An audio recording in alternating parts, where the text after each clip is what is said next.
بسم الله الرحمن الرحيم الحمد لله رب العالمين وصلى الله وسلم على سيدنا محمد خاتم الأنبياء والمرسلين وعلى آله وصحبه أجمعين.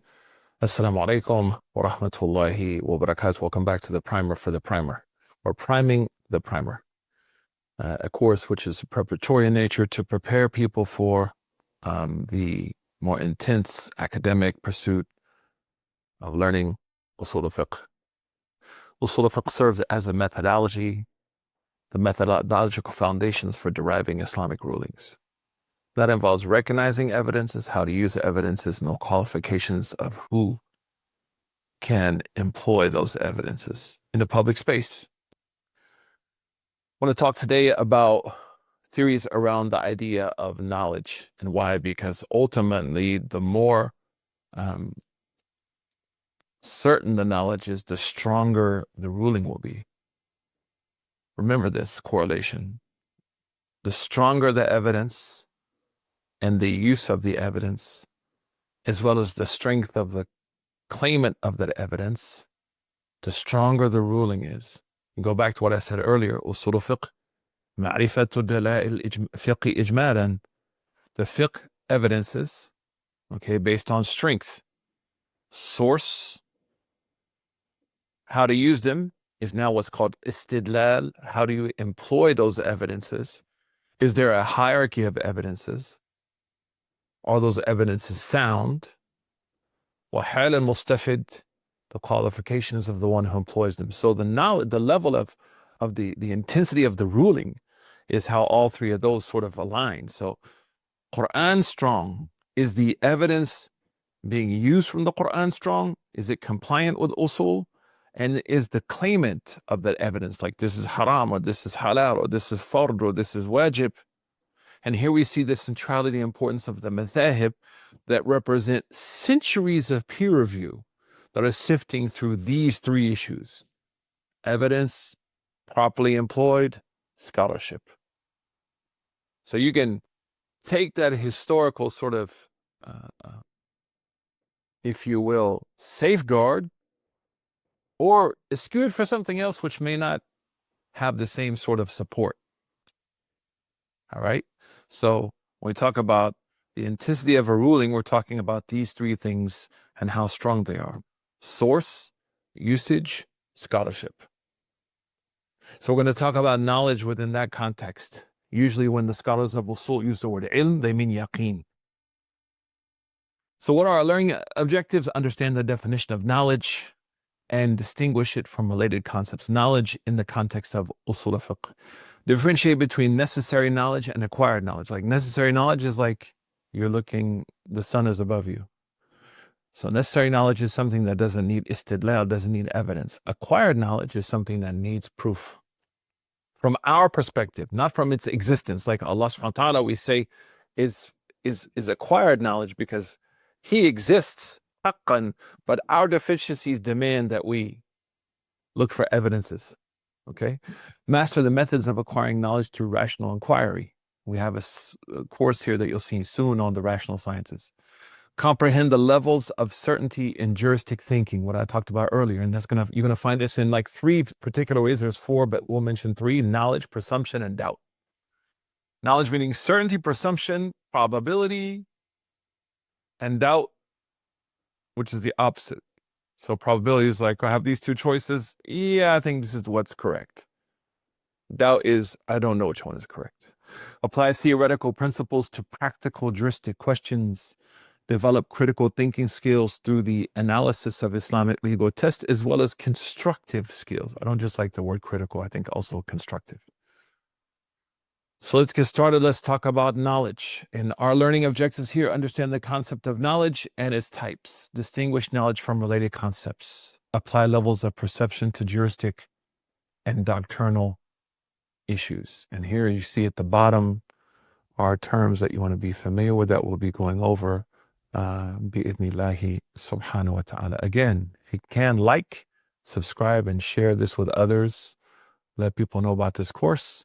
And if you can, subscribe to my school, support the effort to not only privately educate people, but also public education. These words are words you need to pay attention to.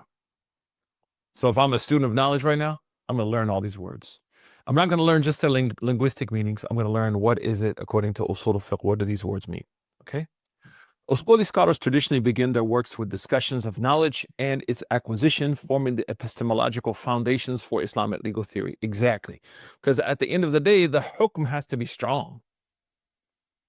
So Usuli scholars traditionally include logical and theological terms in their introductions because it's law, due to the strong connection between usul al-fiqh and the rational sciences, including discussions of knowledge, its types and methods of acquisition, as well as ignorance, reasoning, thought, presumption, and doubt.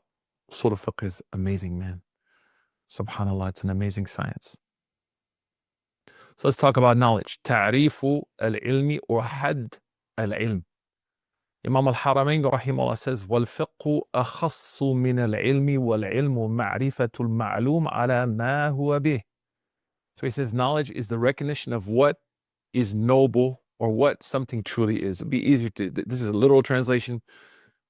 And of course, those of you who are into this kind of stuff, you can see some of the challenges of this description, but knowledge is knowing what something really is. And this is the part you want to focus on. معرفة المعلوم على ما هو به أي على الذي هو به. This definition emphasizes three components. Number one, recognition, ma'rifah, the act of perceiving or understanding. So ma'rifah, as I talked about before, oftentimes can mean ma sabaqa bil jahl, which was preceded by ignorance. So I say ana arif means before I didn't know. So gaining the knowledge of something, and here you can see, if you're with me, not just in the sciences of usul al-fiqh, but in general, the need for dalil. Dalil is going to be integral to the correct outcome of sound ma'rifah. Okay? Ala ma huwa bihi, that involves recognizing a recognition that agrees to reality. So if you think about his definition, it says معرفة المعلوم على ما هو به أي معرفة الشيء على حقيقته أو كما يناسبه في الخارج. Translate this, it means knowing what something really is in existence as much as we possibly can. Because 100% knowledge is only to Allah subhanahu wa ta'ala. So al-ma'rifatu al-ma'lum, knowing something that can be learned. Al-ma'lum is the passive. It's the object, but it's passive. So you're knowing what can be learned according to what it really is. So the Shaykh, he says, وَالْفِقْهُ أَخَصُّ مِنَ الْعِلْمِ. Here he says fiqh is more specific than knowledge. Why? Because fiqh is understanding of legal rulings derived through scholarly effort. So that's like specific. Al-ilm is a broader concept encompassing all forms of knowledge, all forms of certain. Pay attention right there. All forms of certain knowledge. Okay? Here, let me underline it for you. Make sure you guys can see what I'm talking about. That term is key. In relationship to this term, ilm. Okay? When ilm is used by scholars of Islamic usul al-fiqh, Islamic law, the idea here is that it is something which is certain. Okay? Just messing around here to see if that works, but it looks like it doesn't.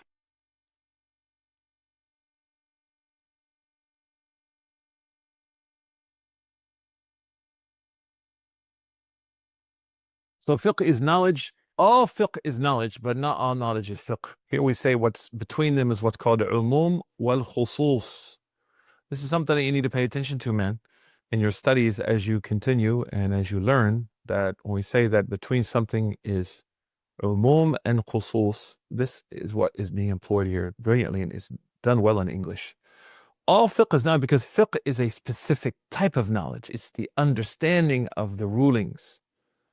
Knowledge is the understanding and awareness of all certain things in this context that we're talking about. So that's why Imam al-Haramain says, وَالْفِقْهُ أخص من العلم. This is like philosophical stuff. Don't allow it to get you too caught up, but I just want you to be able to understand sort of what he's talking about and where he's headed with this.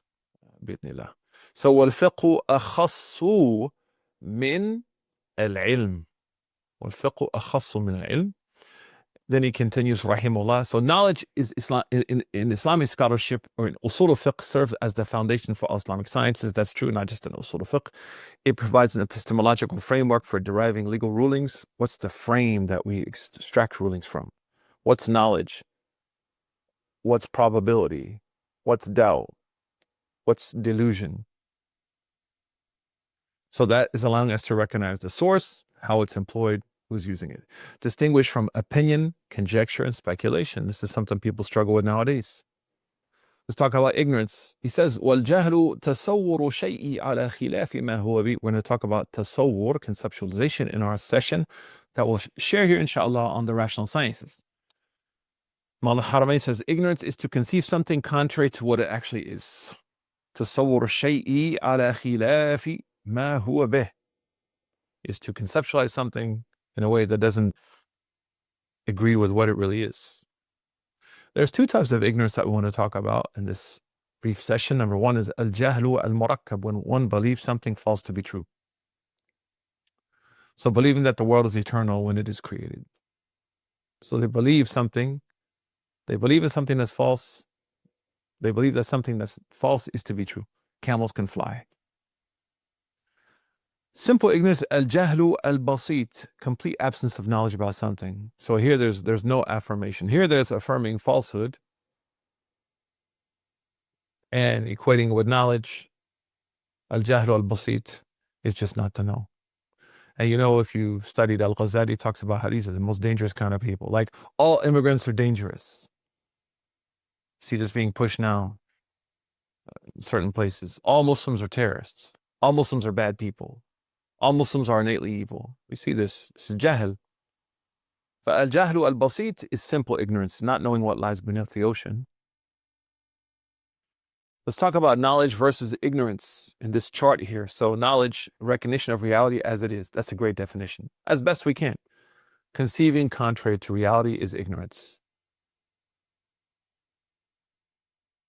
Relationship to truth, relationship to the strength of truth, and that's going to come out to a sound ruling. Al-ilm corresponds to truth, and it is the basis for sound rulings.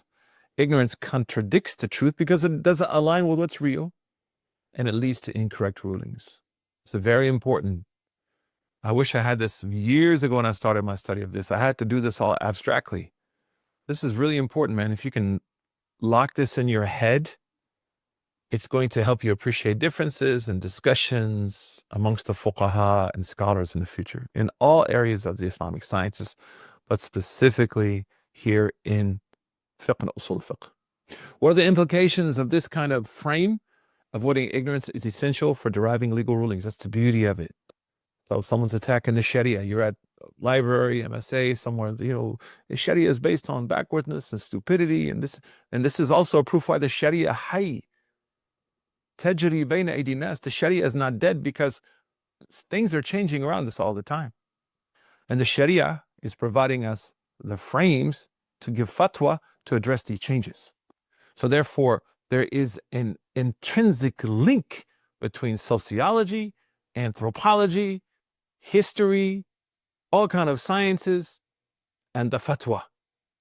Because the fatwa has to align with what's really happening. Allahu Akbar. If you understood that, mashallah, you're on the way to becoming a mufti. And that's why we have the axiom تغيير الفتوى بالزمان والمكان والأحوال والأشخاص. The fatwa can change according to time, place, people, and circumstance. Because what I may base a fatwa on 30 years ago, and I'm trying to apply it on this person now, because of their relevant contextual situation, that may be jahal. Well, I'm not talking about the foundations of religion. That doesn't change, alhamdulillah. What I'm talking about are secondary issues that allow fatwa, especially in mu'amalat. I'm not in favor necessarily of ibadat, except in certain parameters, because things are changing. So if the mufti isn't tie it into what's going on, then just repeating the fatwa without taking into consideration the changes, then what he may be basing his understanding on is no longer ilm, because it doesn't align with the world around him. So this is jahl. Fayufti bil jahl. May Allah protect us. So pay attention to this. That's why it's important to know what's going on now. And we'll have a longer discussion about the role of tradition as providing interpretive rudders or barriers in the future. But this section here, don't sleep on it, man. What's jahil? What's ilm? So avoiding ignorance is essential to derive legal rulings. Scholars must verify their understanding before issuing fatwa. Understanding the distinction helps evaluate scholarly opinions. Simple ignorance can be remedied through learning. Compounded ignorance is a tough one, man. That's why Imam al-Ghazali said those people are the most difficult to deal with, right? Next time, we'll continue our discussion on the types of knowledge. Barakallahu feekum wa jazakum Allahu khairan wa sallallahu wa sallam ala Sayyidina Muhammad. Assalamu alaikum.